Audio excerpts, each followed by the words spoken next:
तो दोस्तों बांग्लादेश के खिलाफ खेले गए दूसरे टी20 मुकाबले में भारतीय टीम के स्पिन गेंदबाज अक्षर पटेल की आई सुनामी, जहां एक बार फिर से अक्षर पटेल ने अपनी घातक गुगली गेंदबाजी से बांग्लादेशी बल्लेबाजों की तोड़ी कमर। जहां पर बांग्लादेशी बल्लेबाज अक्षर पटेल की गेंदबाजी के सामने एक के बाद एक सस्ते में अपना विकेट गंवाते हुए ताश के पत्तों की तरह ढहते हुए चले गए थे और लगभग हार चुके मुकाबले में अक्षर पटेल ने दूसरे टी20 मुकाबले में भारतीय टीम को दिलाई रोमांचक जीत। नमस्कार दोस्तों, स्वागत है आपके अपने पसंदीदा क्रिकेट चैनल क्रिक अबोबो में। दोस्तों इस वीडियो में हम आपको भारत और बांग्लादेश के बीच खेले गए चेन्नई के चेपक स्टेडियम में सीरीज के दूसरे टी20 मुकाबले की पूरी हाईलाइट आपको दिखाने वाले हैं। लेकिन वीडियो में आगे बढ़ने से पहले आप अक्षर पटेल और कुलदीप यादव में से किसे भारतीय टीम का जबरदस्त स्पिन गेंदबाज मानते हैं, कमेंट में बताना बिल्कुल भी ना भूलिए। वीडियो पसंद आए तो इसे एक लाइक और चैनल को सब्सक्राइब जरूर कर दीजिए। दोस्तों आपको बता दें कि बांग्लादेश की टीम भारत दौरे पर 3 टी20 मुकाबलों की रोमांचक सीरीज खेलने के लिए पहुंच चुकी है,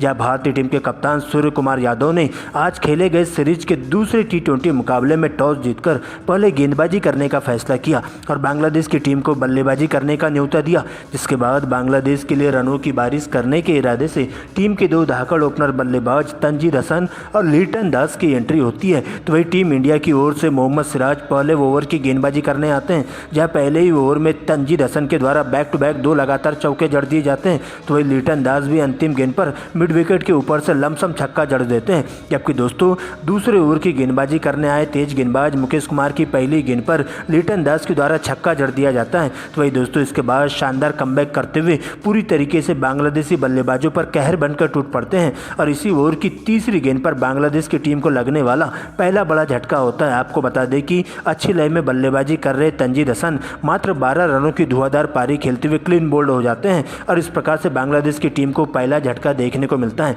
जिसके बाद नए बल्लेबाज कप्तान सांतु की एंट्री होती है और यहां से लिटन दास के साथ मिलकर आगे का मोर्चा संभालते हुए दोनों बल्लेबाज बेहतरीन तालमेल के साथ बल्लेबाजी करना शुरू कर देते हैं और अच्छे गेंदों को छोड़ते हुए खराब गेंदों को ही बाउंड्री लाइन के बाहर पहुंचाते हुए चलते हैं। लेकिन इसी बीच छठे ओवर की गेंदबाजी करने आए तेज गेंदबाज अर्शदीप सिंह एक बार फिर से बांग्लादेशी बल्लेबाजों पर हावी हो जाते हैं और आते ही ओवर की अंतिम गेंद पर अच्छी लय में दिखाई दे रहे लिटन दास को कॉटन बोल्ड कर देते हैं और इस प्रकार से बांग्लादेश को लगने वाला दूसरा बड़ा झटका होता है, जहां लिटन दास 30 रन बनाकर पवेलियन की ओर लौट जाते हैं। जिसके बाद नए बल्लेबाज के तौर पर तोहिद हृदय की एंट्री होती है और कप्तान सांतो के साथ लगातार बेहतरीन तालमेल के साथ बल्लेबाजी को आगे की ओर बढ़ाते हुए दोनों ही बल्लेबाज भारतीय टीम के तेज गेंदबाजों के साथ साथ स्पिन गेंदबाजों का डटकर मुकाबला करते हुए चले जाते हैं और पावर प्ले के दौरान ही टीम के स्कोर को 50 रनों के पार पहुंचाते हैं। लेकिन दोस्तों एक बार फिर से भारतीय टीम के स्टार स्पिन गेंदबाज अक्षर पटेल आते ही बांग्लादेशी बल्लेबाजों पर पूरी तरीके से हावी हो जाते हैं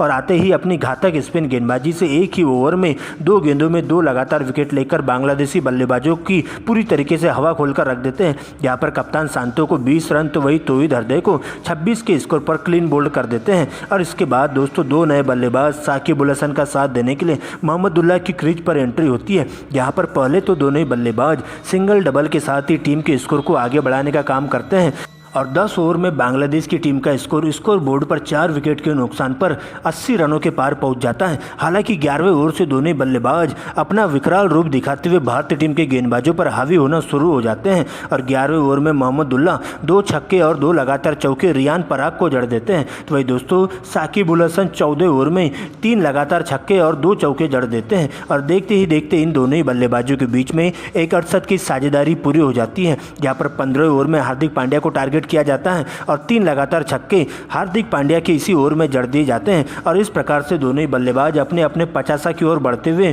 पूरी तरीके से अपनी टीम को इस मुकाबले में वापसी पर ला देते हैं। जहां पर सबसे पहले मोहम्मदुल्लाह मात्र 16 गेंदों में ही अपना 50 पूरा करते हैं। तो वही दोस्तों 16 ओवर में साकिब उल हसन रिंकू सिंह को टारगेट करते हुए 20 गेंदों में अपनी हाफ सेंचुरी पूरी करते हैं और देखते ही देखते टीम का स्कोर तेजी से 200 रनों के नजदीक पहुंचने की भरपूर कोशिश करता है। जिसके बाद 18वें ओवर में भी साकिब उल हसन 2 लगातार चौके और अंतिम गेंद पर छक्का जड़ देते हैं। लेकिन दोस्तों इसी बीच इस पनपती हुई साझेदारी को तोड़ने के लिए एक बार फिर से 19वें ओवर में अक्षर पटेल के हाथ में गेंदबाजी थमा दी जाती है और एक बार फिर से अक्षर पटेल आते ही अपनी गेंदबाजी से बांग्लादेशी बल्लेबाजों पर पूरी तरीके से हावी होना शुरू हो जाते हैं। जहाँ पर 3 गेंदों में 3 विकेट लेकर हैट्रिक विकेट लेकर अक्षर पटेल एक बार फिर से विश्व कीर्तिमान रच देते हैं। जहाँ पर सबसे पहले मोहम्मदुल्लाह को 51 के स्कोर पर क्लीन बोल्ड कर देते हैं। तो वही दोस्तों इसके बाद शाकिब उल हसन और अंतिम गेंद पर जाकिर अली भी अपना विकेट खोते हुए पवेलियन की ओर लौटना शुरू हो जाते हैं और इसके बाद तो बांग्लादेश का कोई भी बल्लेबाज टिक कर बल्लेबाजी नहीं कर पाता है और एक के बाद एक सस्ते में अपना विकेट खोते हुए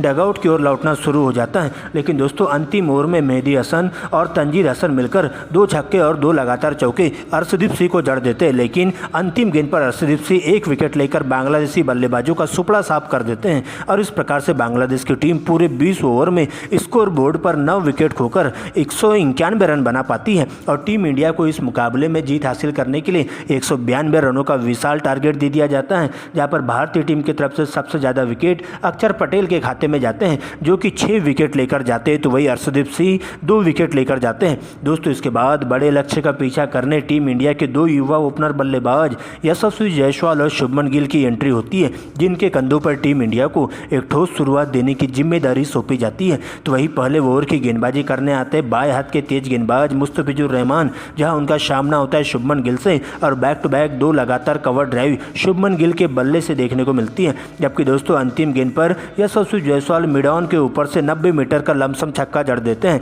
इसके बाद तो दोनों ही बल्लेबाज पीछे मुड़कर देखने का नाम ही नहीं लेते हैं और अपने ही रंग में बल्लेबाजी को जारी कर देते हैं, जहाँ पर दोनों ही बल्लेबाज पावर प्ले के दौरान भरपूर फायदा उठाते हुए बांग्लादेशी तेज गेंदबाजों के ऊपर पूरी तरीके से हावी होना शुरू हो जाते हैं और अपने ही रंग में बल्लेबाजी करते हुए हर ओवरों में चौके छक्कों की बारिश देखने को मिलती है और देखते देखते टीम इंडिया का स्कोर बोर्ड पर बिना विकेट खोए 60 रनों के पार पहुंच जाता है। लेकिन दोस्तों इस पनपते हुई साझेदारी को नज़र लगती है साकिबुल हसन की और 7वें ओवर में जैसे ही गेंदबाजी की कमान सौंपी जाती है, पहला शिकार बनाया जाता है यशस्वी जायसवाल को और उन्हें 42 के स्कोर पर पवेलियन का रास्ता दिखा दिया जाता है। जिसके बाद इसी ओवर की अंतिम गेंद पर शुभमन गिल 32 रनों के निजी स्कोर पर कॉटन बोल्ड हो जाते हैं और टीम इंडिया को एक ही ओवर में 2 बड़े झटके लगते हैं। दोस्तों इसके बाद आगे का मोर्चा संभालने के लिए खुद कप्तान सूर्य कुमार यादव को मैदान पर मौजूद होना पड़ता है, वही दूसरे छोर से उनका बखूबी साथ दिया जाता है भारतीय टीम के सलामी विकेट कीपर बल्लेबाज ऋषभ पंत के द्वारा। इसके बाद तो दोनों ही बल्लेबाज फूंक कर बल्लेबाजी को सिंगल डबल के साथ ही आगे बढ़ाने की कोशिश करते हैं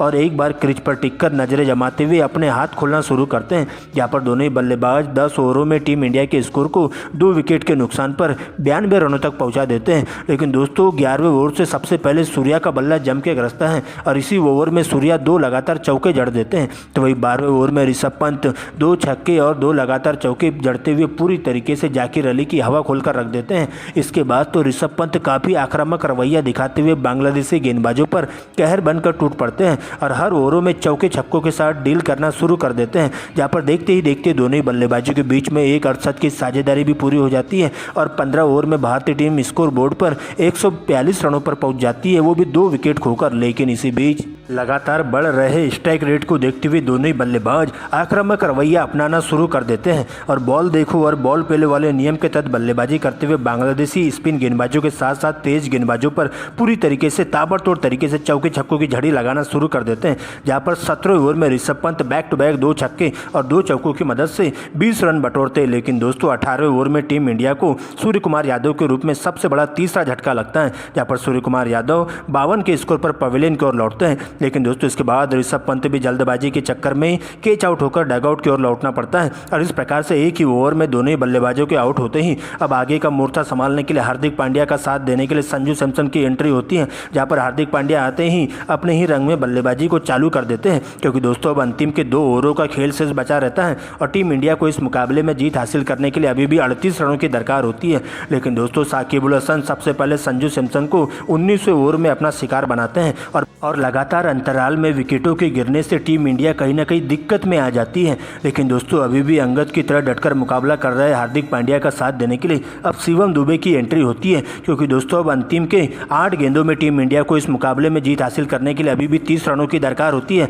जहां पर अंतिम की 2 गेंदों में हार्दिक पांड्या 19वें ओवर में 2 लगातार छक्के जड़ते हुए टीम इंडिया को इस मुकाबले में जीत की दहलीज पर लाकर खड़ा कर देते हैं। क्योंकि दोस्तों अब इसके बाद अंतिम ओवर में शिवम दुबे और हार्दिक पांड्या 2 छक्के और 2 लगातार चौके जड़ते हुए पूरी तरीके से इस मुकाबले में भारतीय टीम को जीत दिला देते हैं और इस प्रकार से लगभग हार चुके मुकाबले में बांग्लादेश के जबड़े से जीत को छीनकर भारतीय टीम दूसरे T20 मुकाबले को जीतकर सीरीज में 1-1 की बराबरी पर आ जाती है।